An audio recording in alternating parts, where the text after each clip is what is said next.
Jour après jour, le bruit monte. La discussion s'enflamme.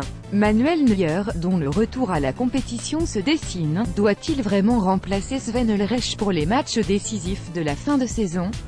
Pour la finale de la Coupe d'Allemagne, mi-mai, et surtout pour une éventuelle finale de Ligue des Champions, voire au Mondial, Jupp Heynckes remet la discussion à plus tard et refuse d'aborder le sujet pour l'instant. Après tout, ces deux rendez-vous européens, et a fortiori le tournoi en Russie, sont encore à plusieurs semaines de distance. Mais dans l'environnement du Bayern, et au cœur même de l'institution, le débat est déjà vif. La raison, Ulreich réalise une saison de haute volée et sa forme progresse semaine après semaine. De telle sorte qu'il est impensable de se passer de lui comme numéro 1 en ce moment. Et que, lentement mais sûrement, se répand l'opinion selon laquelle il serait malvenu de l'écarter au profit de Neuer pour les échéances restantes. Seule la performance sportive compte, juge le chroniqueur de Sport 1 Martin Volkmar, qui estime que Jupp Heynckes devrait conserver l'actuel titulaire dans le but jusqu'au terme de la saison. Non pas en guise de remerciement ni de loyauté, mais parce qu'il a pris une part active aux résultats positifs de son club ces derniers mois. En somme, pour des raisons sportives pures. Aujourd'hui, Ulreich est le deuxième meilleur gardien allemand derrière Marc-André Ter Stegen. De ce fait, il mériterait une nomination dans le groupe pour la Coupe du Monde. Il donne de la sécurité à l'équipe, réussit des arrêts incroyables et ses adversaires le respectent. Un hashtag est même apparu, Sven the Wall, Sven le mur. Matthaus, je maintiendrai Ulreich, au point de faire de Manuel Neuer de l'histoire ancienne. Cela ne signifie pas que Neuer serait devenu soudainement moins bon, réfute Martin Volkmar. En pleine possession de ses moyens, il fait partie des meilleurs du monde à ce poste et, une fois complètement remis sur pied, est totalement irremplaçable dans le but du Bayern. Mais pour le moment, il lui manque la forme.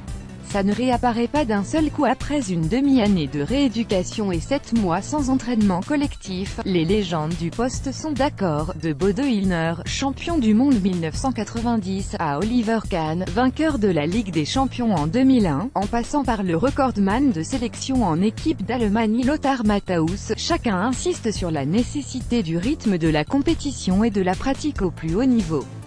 Sans ceci, déraisonnable d'envisager disputer légitimement une finale de Ligue des Champions avec l'espoir d'influer réellement sur le cours de cette dernière. Sans parler du risque accru de blessures, comme la rechute de la saison dernière, à Madrid, l'a démontré. Moralité, pour moi, sur la foi de la forme étincelante de Ulreich, il ne faut pas changer une équipe qui gagne, conclut le chroniqueur. Si j'étais l'entraîneur, je maintiendrais Ulreich, renchérit Matthaus. Neuer pourrait entrer en jeu dans quelques rencontres de championnat, mais le risque est trop grand pour les grands matchs. Et puis Ulreich a mérité de jouer, lui qui a livré des performances fantastiques. Reste que les 3 ou 4, en cas de qualification face au Real en C1, matchs décisifs qui se présentent sont les plus bouillants de la saison de club. Le match retour au stade Santiago Bernabéu, pour lui, sera une expérience nouvelle, abonde Jean-Marie Pfaff, le légendaire portier de la sélection belge et du Bayern. Là-bas, comme gardien de but, tu dois garder le calme et faire confiance à ton savoir-faire. Il ne s'agit pas de penser qu'il faille accomplir quelque chose de particulier. C'est une exigence mentale que de ne pas perdre ses nerfs. Naturellement, Neuer va manquer. Mais jusqu'ici, Ulreich a fait du très bon boulot.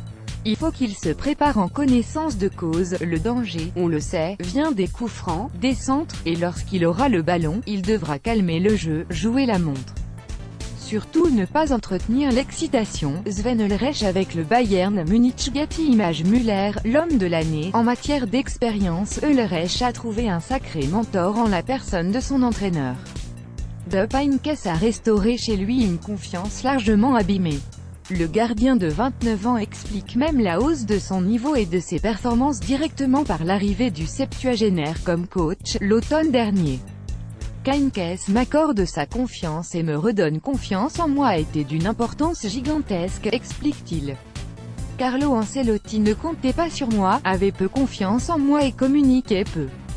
La confiance, c'est ce qu'il y a de plus important pour un sportif. Si quelqu'un m'avait dit, quand j'étais enfant, que j'allais disputer une demi-finale de Ligue des Champions contre le Real, je ne l'aurais jamais cru. En résumé, merci Jupp Heynckes. Mes bonnes prestations ont coïncidé avec l'arrivée du coach, observe Ulreich, qui enchérit, c'est clair, désormais, faire partie du groupe pour le mondial est l'un de mes objectifs. Son président Karl-Heinz Rummenigge est d'accord. Son capitaine Thomas Müller, aussi, qui n'y va pas de main morte, c'est justice de faire de lui l'homme de l'année. Il mérite qu'on pense à lui pour le mondial. Il constitue une option excellente, estime l'attaquant bavarois. Sven Ulreich face à Pablo Sarabia lors de Séville, Bayern en Ligue des Champions. Getty Images. Heynckes en total manque de confiance quand je suis arrivé, et c'est un fait, inédit mais réel. Aujourd'hui, Sven Ulreich fait gagner des matchs à son club. La sérénité de la qualification pour les demi-finales, contre le FC Séville, tient à lui pour une bonne part. Je sais la chance que j'ai et je me réjouis de pouvoir jouer régulièrement pour un tel club, répond simplement le gardien d'1,92 m, qui a prolongé jusqu'en 2021 et dont le statut a bel et bien changé depuis l'automne. Quand je suis arrivé, Sven Ulreich était un gardien pas sûr du tout, en total manque de confiance en lui et sans aucune reconnaissance extérieure, balance son entraîneur. Cela a radicalement changé. Il n'est pas seulement l'un des meilleurs gardiens du championnat, il a désormais la reconnaissance au sein du groupe, au sein du club, chez les supporters, dans les médias. Il est devenu quelqu'un sur qui on peut s'appuyer, et qui nous a déjà fait gagner beaucoup de matchs cette saison. Le joueur n'est pas complètement d'accord, même quand je ne jouais pas, j'ai le sentiment que j'étais respecté de l'équipe. C'est seulement que maintenant, j'ai un rôle central. Du coup, je suis pris plus au sérieux, sa présence est désormais incomparablement plus forte. Son rayonnement aussi. Autant de choses qui ne s'apprennent pas dans les manuels des apprentis gardiens. C'est à lui qu'il doit cette évolution, précise le coach, et ensuite à Toni Tapalovic, le jeune entraîneur des gardiens du Bayern, qui travaille avec lui au quotidien. Cela vient aussi, sûrement, du fait que d'emblée, je lui ai signalé qu'il était mon numéro 1, peu importe ses performances. Pour lui, cette marque de confiance est primordiale. Le sélectionneur l'a confirmé, Ulreich apparaît sur les radars.